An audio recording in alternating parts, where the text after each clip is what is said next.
En 1877, né sur l'île de Wight, au sud de l'Angleterre, un futur grand nom de la science économique. Il a été l'élève attentif d'un autre grand nom de la science économique à l'université de Cambridge, son compatriote Alfred Marshall, dont il reprendra la chaire de professeur 31 ans plus tard. Il sera le collègue de John Maynard Keynes à Cambridge et l'un de ses principaux rivaux intellectuels. Son nom est associé à un effet bien connu en théorie monétaire, mais c'est surtout en développant l'économie du bien-être, titre de l'un de ses principaux ouvrages, que le nom d'Arthur Cecil Pigou, un temps surnommé le maître de Cambridge, allait marquer l'histoire des sciences économiques. Arthur Cecil Pigou est donc né le 18 novembre 1877 sur l'île de Wight, dans la ville de Ryde très exactement. Il est élevé dans une famille à la tradition militaire bien ancrée.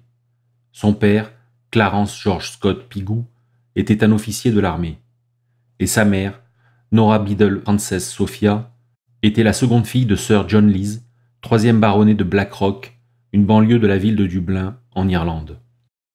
Pigou était un élève brillant. Il a obtenu une bourse pour étudier à la prestigieuse Harrow School de Londres, qui créera plus tard la Pigou Society en son honneur. L'école Harrow avait accueilli Winston Churchill en 1887. Pigou y fera son entrée 4 ans plus tard. En 1896, il intègre le King's College à Cambridge pour y étudier l'histoire et les langues modernes.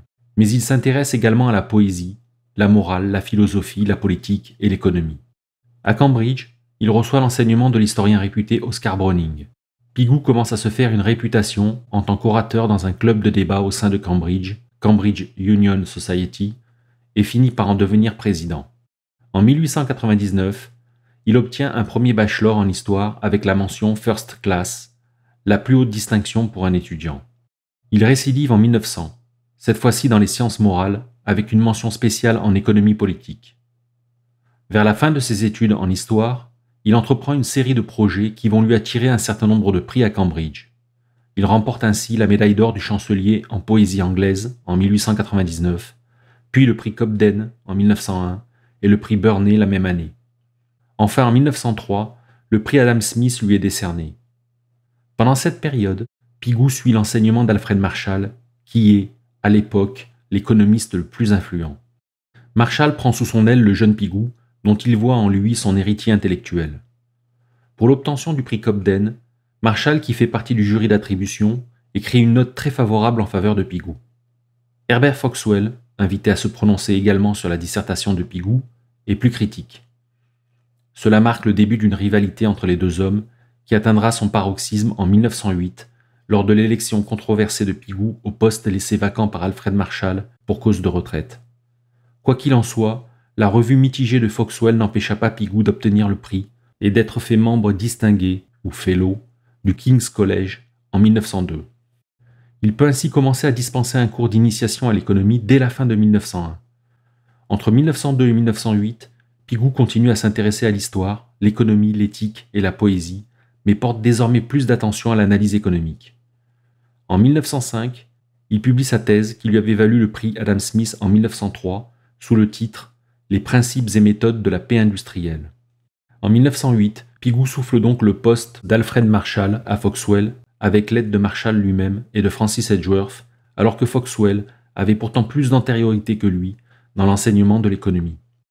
Foxwell en sera meurtri à jamais. Entre 1903 et 1906, la question du libre-échange revient sur le tapis avec le débat sur la réforme des taxes douanières. Point d'orgue de l'implication des économistes dans ce débat, 14 d'entre eux, dont Pigou, envoient une lettre au journal Le Times pour s'opposer à cette réforme et défendre le libre-échange. Malheureusement, plusieurs économistes aux vues opposées en feront de même, dont Foxwell. La réforme tarifaire a divisé la classe politique et a conduit l'alliance pro-taxe à une cuisante défaite lors des élections nationales de 1906 face aux libéraux qui préconisaient le libre-échange.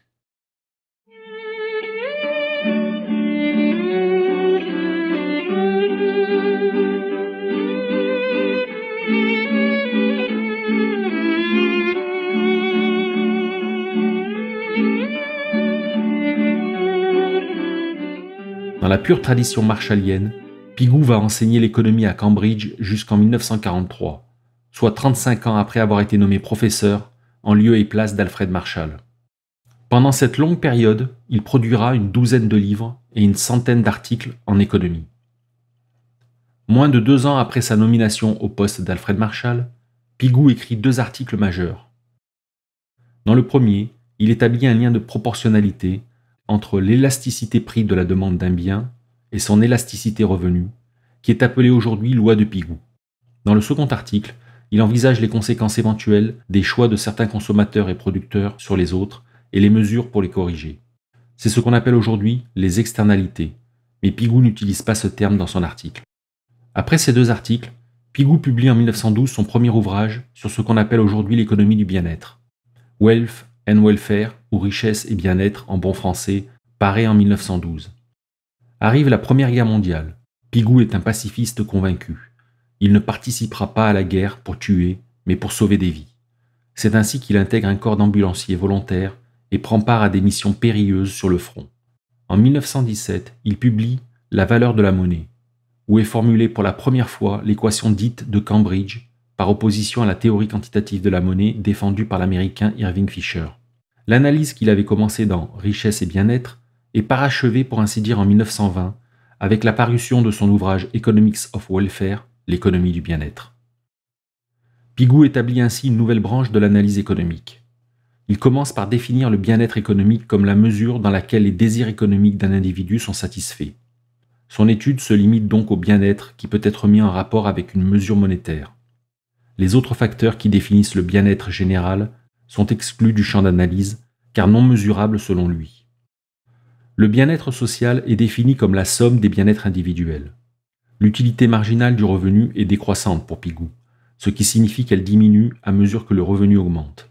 Par conséquent, le gain en utilité d'un montant supplémentaire de revenus pour un homme pauvre est supérieur à la perte d'utilité de ce même montant pour un homme riche. Autrement dit, le transfert de ce montant de la poche du riche vers celle du pauvre engendrera un supplément de bien-être social, car l'utilité perdue pour le riche est plus que compensée par celle gagnée par le pauvre. Pour Pigou, l'amélioration du bien-être social peut provenir soit de l'augmentation du produit national, le PIB, à condition que cela ne creuse pas les inégalités, soit d'une réorganisation de l'économie qui, sans modifier le produit national, augmente la part de revenus qui revient aux pauvres. Pigou considère que le marché, à lui tout seul, ne permet pas toujours d'atteindre l'optimum de bien-être social, au sens de Pareto, car l'action des individus peut engendrer des effets externes non compensés. L'économiste italien Vilfredo Pareto a défini l'optimum comme une situation où il est impossible d'améliorer l'utilité d'au moins un agent économique sans détériorer le niveau d'utilité des autres agents.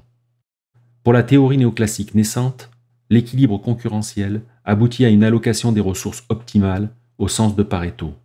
Autrement dit, il ne peut y avoir d'allocations différentes qui conduisent à augmenter l'utilité d'un agent sans diminuer celle d'un autre. La prise en compte des effets externes ou externalités, nous dit Pigou, montre au contraire que l'économie de marché ne permet pas nécessairement la maximisation du bien-être social. Pour y parvenir, il préconise le prélèvement d'une taxe sur le responsable de l'effet négatif pour l'inciter à changer de comportement et pouvoir indemniser les victimes. C'est ce qu'on appelle désormais la taxe Pigou ou pigouvienne. C'est en cherchant un moyen efficace de lutter contre la pollution à Londres que Pigou eut cette idée. De nos jours, les taxes sur le tabac ou l'alcool, ou encore la taxe carbone, sont des exemples de taxes pigouviennes. Le principe pollueur-payeur, adopté en 1972 par l'OCDE, est directement dérivé de l'analyse de Pigou. Cependant, dans les années 30, apparaît une nouvelle économie du bien-être, fondée sur le rejet de la méthodologie utilisée par Pigou. Les économistes John Hicks et Lionel Robbins en sont les fers de lance. Dans Théorie du chômage, qu'il publie en 1933, pendant la Grande Dépression, Pigou s'attaque aux causes possibles du chômage. Il met tout d'abord en évidence un chômage frictionnel, où offre et demande de travail ne s'ajustent pas instantanément. Ensuite, il rend responsable la rigidité des salaires, qui empêche les ajustements entre offre et demande de travail. Si les syndicats ne s'opposaient pas à toute baisse de salaire, le chômage pourrait être résorbé. La réponse de Pigou paraissait convaincante, mais la période de chômage permanent que connaissait la Grande-Bretagne depuis la fin de la Première Guerre mondiale allait offrir le terreau nécessaire à un autre économiste britannique, ami et collègue de Pigou à Cambridge, John Maynard Keynes. En 1936, paraît la Théorie générale de l'emploi, de l'intérêt et de la monnaie, qui est une attaque en règle de l'école classique, incarnée entre autres par Pigou.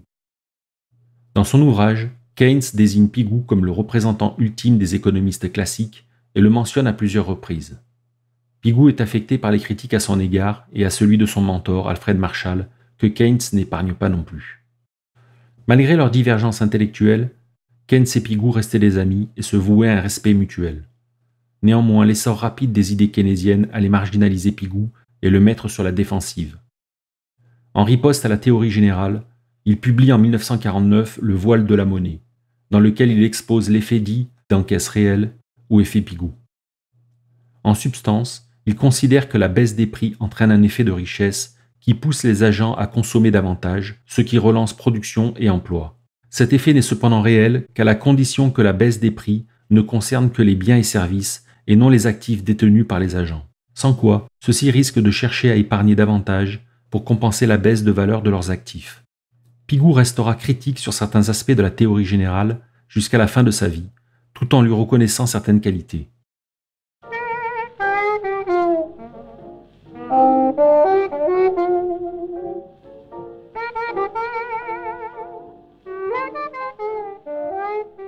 Que dire de sa vie privée, si ce n'est qu'il est resté célibataire sa vie durant et n'a donc pas eu d'enfant. Les horreurs de la guerre, lui qui était pacifiste, l'ont rendu moins convivial et plus solitaire au fil du temps. Il recherchait davantage le consensus que l'affrontement. L'activisme public de Keynes, par exemple, pour essayer de faire admettre ses idées, le consternait. En dehors de son activité professionnelle, Pigou se livrait à l'escalade autant qu'il le pouvait. C'est d'ailleurs lui qui a initié Wilfried Noyce à cette activité, lequel deviendra un très grand alpiniste par la suite. Pigou avait fait un certain nombre d'ascensions alpines importantes dans ses premières années. Il pratiqua l'escalade jusqu'à l'âge d'environ 50 ans, mais dut ralentir par la suite à cause d'un problème au cœur. Il abandonna sa chaire de professeur à Cambridge en 1943, mais resta membre du King's College jusqu'à sa mort en 1959. Oh, I wish I had someone to love me.